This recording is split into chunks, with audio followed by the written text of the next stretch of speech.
राम राम जी। मुझे आप लोगों से बहुत ज़रूरी बात करनी है क्योंकि मैं 2 दिन से बहुत ज़्यादा परेशान हूँ क्योंकि कंटिन्यू मेरे पास डीएम आ रहे हैं कि ये जो लखनऊ वाला इंसिडेंट हुआ इसमें मैंने कुछ बोला क्यों नहीं, एक्शन क्यों नहीं लिया, थप्पड़ क्यों नहीं मारा। और कुछ लोग मुझे ही गलत समझ रहे हैं, कुछ मीम्स पे लिख रहे हैं कि ये तो हंस रही थी, मजे ले रही थी। कि पब्लिक में कोई मुझे ऐसे टच करके जाएगा उसमें मुझे खुशी होगी, मुझे मजे आएंगे। सारी बात ये थी कि जब इनका सॉन्ग के लिए मेरे पास कॉल आया तो मैंने सारी चीजें क्लियर कर ली थी कि इसमें ऐसा वैसा कॉस्ट्यूम तो नहीं है, कोई डबल मीनिंग लाइन तो नहीं है और इसमें ऐसा वैसा सीन तो नहीं है। और मैं शूट पर गई, शूट पे सब कुछ नॉर्मल था, मुझे कोई प्रॉब्लम नहीं हुई। जब इन्होंने मुझे लखनऊ के इवेंट के लिए बोला तो मैंने हाँ बोल दिया क्योंकि मुझे शूट पर भी कोई प्रॉब्लम नहीं हुई थी। और जब मैं लखनऊ में गई, मैं स्टेज पर थी, मैं पब्लिक से बात करी थी, पवन सिंह जी ने मुझे बोला कि इधर कुछ लगा हुआ है। उससे थोड़ी देर पहले ही मेरी ड्रेस वो न्यू थी, साड़ी में नीचे टैग लगा रह गया था।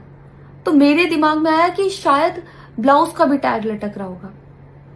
मैं हंसकर उस चीज को दबा रही थी कि अगर मेरा टैग लगा भी है तो वो चीज जिस टाइम मैं पब्लिक से माइक में बात कर रही हूँ उस टाइम ना बोल के साइड में भी बोली जा सकती है, इसलिए मैं उस चीज को उस टाइम पे दबा रही थी। मैंने हंस के टाला, अवॉइड किया और फिर दोबारा बात करने लगी। वो बोले नहीं कुछ लगा है, नहीं कुछ लगा है।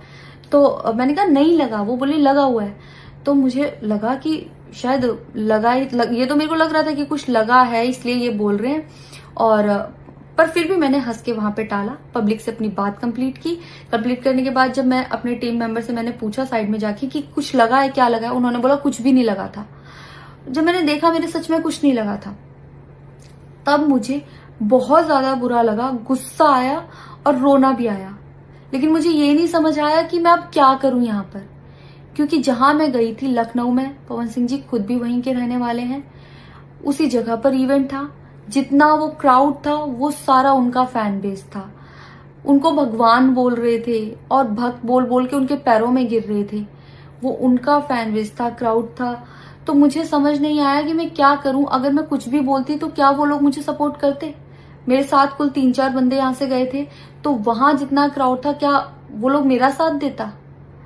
मैंने सोचा मैं बैक स्टेज जाके बात करूंगी। इतनी देर में थोड़ी देर